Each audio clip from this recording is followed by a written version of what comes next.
AJ. Hi. And this is my friend Chiata. So, we have something exciting for you guys. You guys know we like to share like culture.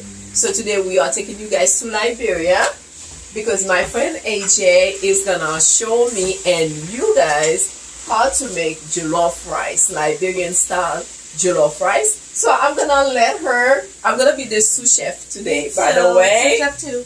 Okay, and then so I'm gonna let you guys know what she has prepared here already. We're Liberian girls here. We're Liberian. Yeah, showing a Haitian girl. And we're gonna come in Liberian closer way. so you guys can Exactly. experience this. But this is a dish that we cook for any celebration. You guys know jollof rice. It's popular throughout all of West Africa. Yeah. Started originally in Senegal, and then everybody has their own style of it. But if you know any Liberians, we are very proud of our jollof. Oh yeah. So We take I this hope very you like seriously. this recipe that we're making here today. We are very excited. So let's get started, guys. Go ahead. Everyone has their version of jollof rice and what they want to put in it. Some people actually put shrimp in it. Some people put, different types of meat in it. Some people put cow foot in it. Some people put goat meat in it. For this version, we're going to just use chicken and beef. We kept it pretty simple by cutting up chicken breast. Turkey. Turkey. This is turkey. Smoked turkey. Okay, smoked turkey. We have smoked turkey right here, which we already pre-boiled in the pressure cooker because the turkey is pretty tough. Right. If you don't for about 15 minutes, 13 minutes actually in the pressure cooker, so that we can get the skin to be softer and the meat to be softer. We're not really cooking the meat inside the rice, so we pre-did all of that. We just finished frying the beef and the chicken. And we have the turkey, of course, already pre-boiled, pre-pressured. So we're going to start from here. We have our rice already prepped as well. I soaked the rice in water. Right. So you want me to show you guys the rice? Actually, so from there, you want to take all of the oil that we fried. I want to show you guys the rice. It's already pre-soaked. Yeah, it's already pre-soaked. It's not all the way done. It's pre-soaked because you still want your gravy to be absorbed by the rice. So if the rice is already full, it's not going to be fully absorbed by the gravy. So what we're going to do now is we're going to take the oil that we used to fry the beef and the chicken and pour that into our rice pot here. This is going to be our main pot. Okay. So let's use that hot oil. Alright. There's all the bits of chicken in. Yeah, it's already kind of flavored. The flavor, that's what I was going to say. Yeah. You see what I tell you guys, usually flavor is always the best. Yeah. We always use at least, if it's not the same water that we use, but the same oil. Yeah. Yes, because that's what we keep our flavor. So you don't want to keep seasoning. You don't want to over seasoning anything. Right. The meat has its own flavor. Yeah. All that, it's already had flavor, so you want to use that stuff. So we're going to use that hot oil. I'm not going to turn the stove on yet. I'm just pretty much going to use the oil because it's already hot, and put in our pepper and our onions that the sous chef's already cut up. That was good. Okay, so it's not that hot. So let's turn our stove on like a medium. Okay. And I don't know your stove very well, so maybe you can do that. The seasoning going. Okay. So you see, guys, with a pot this size, we're probably going to use about 4 Maggi cubes. Did you see the big one? The big chicken one? No, the Maggi, silver Maggi. It's right there. Okay, this one. Okay, great. Yeah, I'm gonna put that in. For some reason, for African food, I kind of this is my preference. I honestly love the flavor of these Maggi cubes. And mind you, this is beef though. This is a beef Maggi cube. This is beef? Yeah, I think so. This is chicken. This one is chicken. So you can always tell by the color. Yeah. The color is brown. If it's a beef Maggi cube, it's brown. A brown color. This one. like the chicken. Yeah, so that's chicken. So I like to season with these, and I don't know why I think these season a lot better. It sounds like Cassie so she can help you open it. It takes a so what I do, I have my kids open it all the time for me because it's like they're opening candy. Yeah, it's like opening candy, so they kind of open it fast. Yeah, and what I do is I actually like to crush it inside the pot because sometimes they don't break up as fast as you want them to in the food, and then they leave little pockets of seasoning. You don't want that. Some places, and then you have somebody bite into your food, and then they get this like big salty taste, and it's like because this wasn't previously dissolved. And so as Cassie said, we want to use the flavors of the natural, all the ingredients to kind of give it flavor more than the salt. Yeah. So this is. And if you only use this to season your food, you're good to go. Because it does so much. It has salt, basically. Yeah, it has salt, it has pepper, it has kind of everything you need. Everything in there. And so, you can find Maggi cubes pretty much anywhere in the international aisle. They don't sell it, they don't have it in the seasoning aisle. It's always in the international section of the store. Or unless you go to an ethnic store, basically you can get them also. And what it is, it's bouillon, and you can make your own bouillon, but it's like a concentrated stock.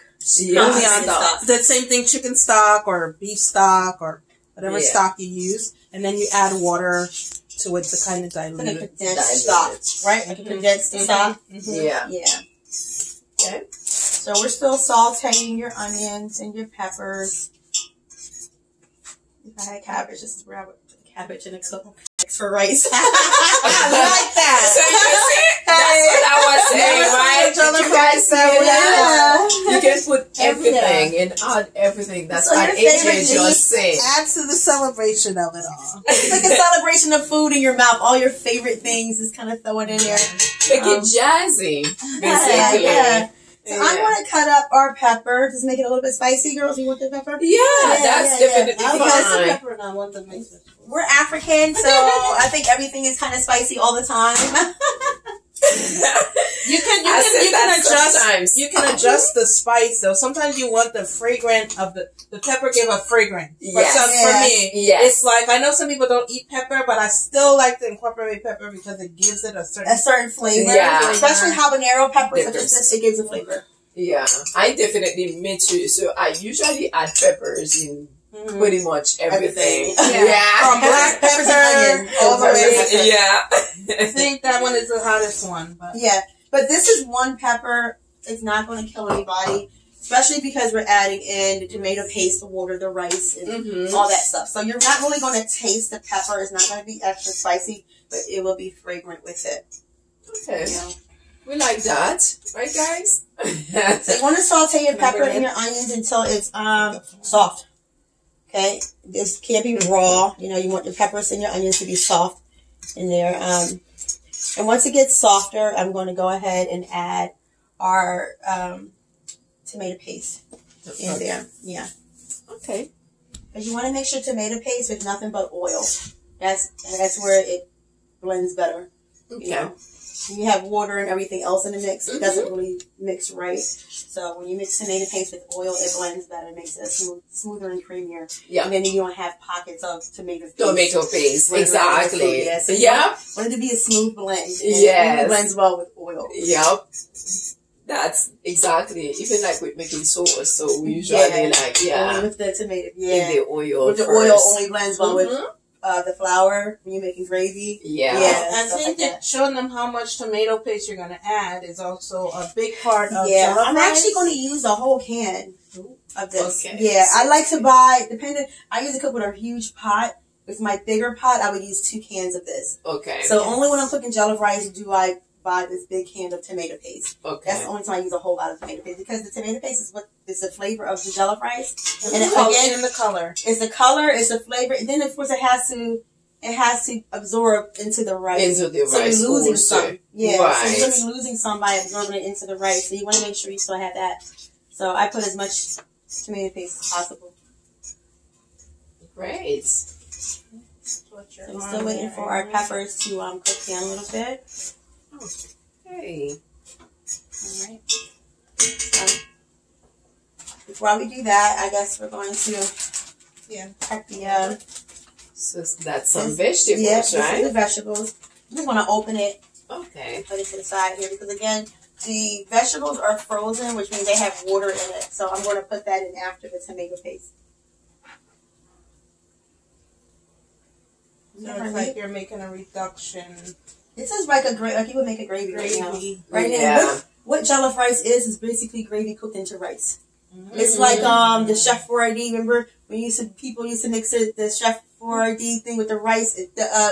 What is it called? The beefaroni type of thing. They mix it together, and it's like this rice and beefaroni mix. It's a American thing. Or the zataran, or the jambalaya. Jambalaya type of. So making your gravy. This is exactly how I would make my gravy, my chicken gravy. I always wondered about it if the West Africans took it to those places. I think like we did. You know, we always Louisiana. No, but you know what? But I think it would reverse because the French. We came. That's what I was gonna say because in Louisiana, I know we're just talking about history now because there was like a lot of Haitian when they were doing the Louisiana Purchase, and which is like with the French also who used to colonize Louisiana. Yeah. So a lot of the culture also mixed together. I think it went that way. It went because a lot of people don't put the shrimp and stuff in it, but we put shrimp in ours and the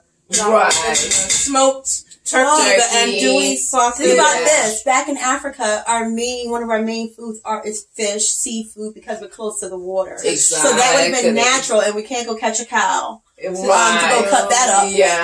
So I think the main thing was that what's available to you. Exactly. What's cheaper and what's more available. That's exactly what I said. When it comes to African food and Caribbean, it's what's available. That's what we use. Yeah, I feel like it's exactly. Like breadfruit. Who would think that we'll use breadfruit, right? To make fufu and or planted for fufu. Exactly. All the meat would be like a rich man's food in Liberia. If you were indigenous or in the country, you would more than likely have crab or have seafood because that's what's next to the meat. We're also on the sea. And to get meat would be more money and more, availability. So that'd be rich man's food to add beef into your. You see, I usually say the same thing too. So I said when it comes like to our food, most likely it's what's available. And that's why also we usually mix our food so much with the different ingredients, with the different things. Because it's really what's available to us, and that's what we really use. So it's really culture. I see dishes that are just chicken, just beef, or just it's what's available. Really. Yeah, for example, if you go to East Africa, there's a full can of tomato paste in here, so I want nobody to miss this part. Yeah, right. So now you have your tomato paste, and it's in the oil. I do the actual cooked spoon. That's what I was gonna say. Yeah, how about that? There we go. And it's metal. You got one? Yeah. Okay. Let me use this one. This feels longer or better. Okay. Oh, that feels so much better. Right. Struggling with that small fingers. I was making it work though, It's like her fingers. They say you put your feet in it, right? Put their fingers in it. So this looks like a really good sauce right now. Look how delicious. And are you going to toast it up or are you? Yeah, like that. Some fried chicken for some chicken gravy for this. Real true. Yep. But we're making jollof. Yeah, our gravy, we don't add flour. We add we don't. It's tomato paste. Exactly. And in the Caribbean also. Yeah. It's Italian when they make the real tomato sauce. I use with my spaghetti. I use sauce. Okay.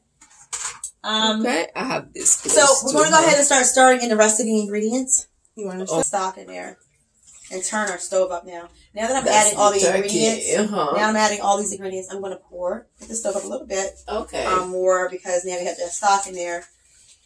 That's the smoked turkey, actually. Just add, smoked turkey wings. Smoked turkey wings. Yeah, so I'm just going to add the smaller parts of the turkey because I don't know about you, but turkey is my favorite.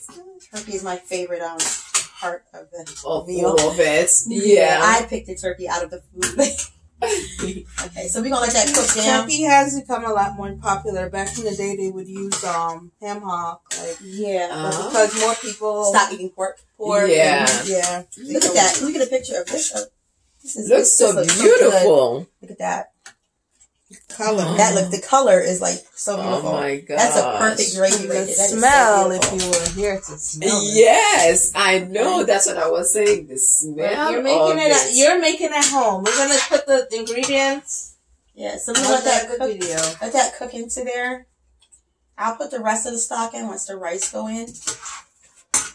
But you want to, of course, let that gravy cook into the meat as well, because once the rice starts soaking it up, the meat is not going to get any flavor.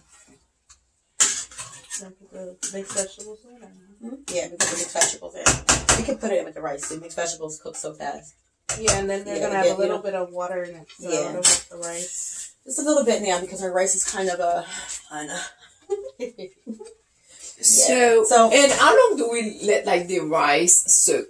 By the way, usually, if I know I'm going to cook jollof rice, I don't mind letting my rice soak overnight. Okay. It soaks in the water, and it's not going to soak in too much. Okay.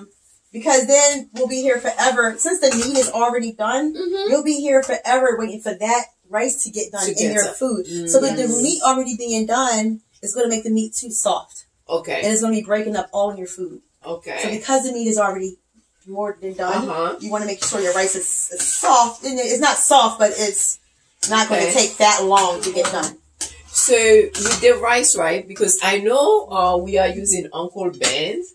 Oh. So, what is the measurement? Is there I know we don't, I told you guys already, we usually do not, we don't do measurements when we cook. This is something that's not in our culture, basically. Have to eye that one. So we're not even going to use all the rice we bought here with us today. So, okay.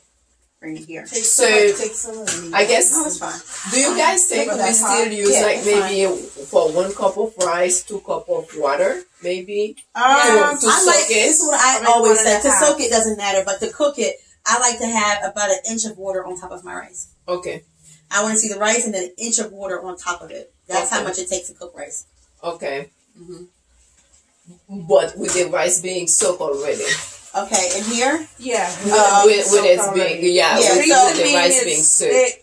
It is kind of, we pressure cooked everything, and we're also going to do that with the rice. And they normally, you would put rice wouldn't be done oil or something on it to steam it.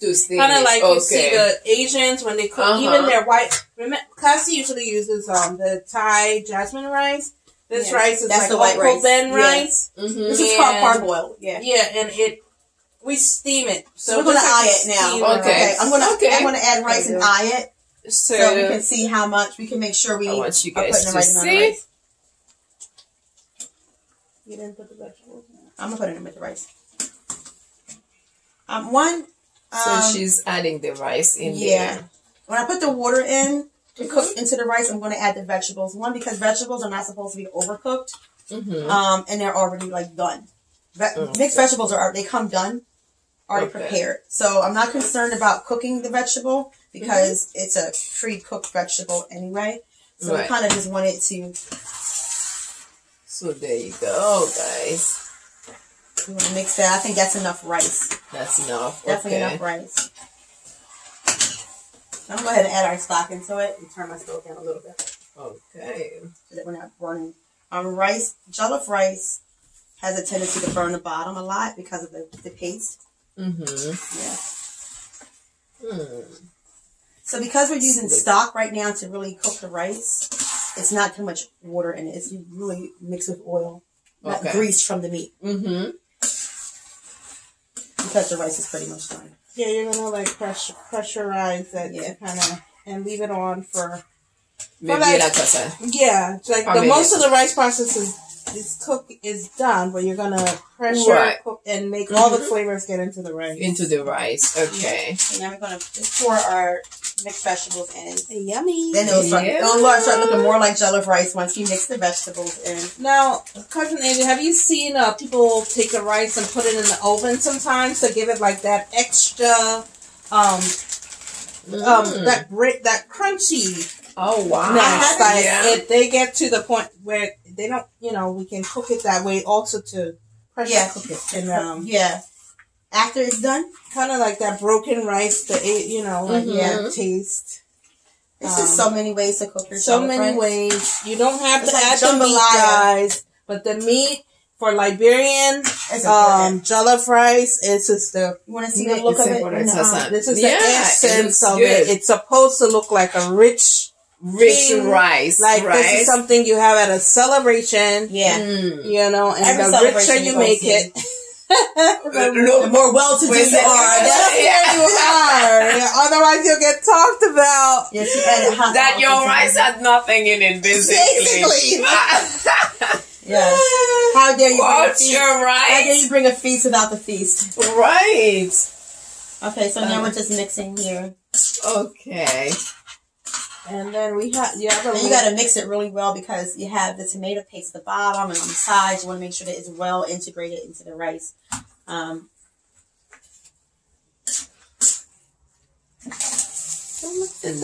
Look at all the colors. I know it looks so delicious. I can't even wait to try it. Okay. Now have it down. So you're gonna cover it? Yeah, I'm gonna cover it. Let it simmer. Okay. And I always do. For our love. We do the same my goodness. thing. Real cook. So, Yes. And you have to pass the spoon, cousin AJ. It is great. I'm like, I need to taste for so you guys. We can do a little bit of seasoning salt, a little bit dash of pepper. Right. Okay. Season as needed. But it is good, I would do a dash of seasoning salt, a little bit of pepper, and maybe. Would you like some in here? Yeah. Let's do that. Beautiful. It's so good. Yeah. Yes. No seasoning. Season it. You want? Now we're gonna adobo. We could do adobo. That's fine. It's like Larry's cousin. Oh, right. So I would do like a little bit, just a little bit, cover it like that. That's it. Black pepper. There's like some, yeah. Let's see this. Grind. Is it open? It's not open. Is it? Oh, No. There we go. What we got? Hold on. In the top.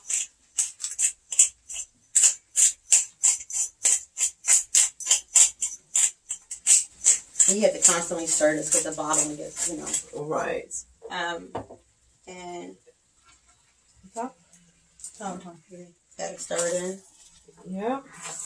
And then you might want to turn it down even Yeah, lower. turn it down even lower because it burns the bottom. We're using the steam again to kind of cook it. Yeah, we're going to use the steam basically to let it simmer. That's what you call simmer. If there's a simmer section on your stove, you want to turn it there and close your pot completely. Okay, so we're gonna close it I'm for like maybe 10 minutes? Yes. 10, 15 minutes. 10 right now I'm minutes. just mixing the seasoning. Okay. 10, 15. So we're gonna cover. Yeah, let it cook completely in. Let all the steam. Okay, so we'll be back. Okay. Okay, guys, so we are back, and I think our food is ready. So I'm gonna let AJ just let you guys see our jollof rice she just made. Like I told you guys, look at that color. Oh my gosh, it smells good. It tastes delicious, orange, and look at it. This is it, you guys. Oh my gosh, try it. Let us know. Okay. Okay. Some plates over here. Some Let's get some little tiny plates. Tiny plates. We're gonna try again and see.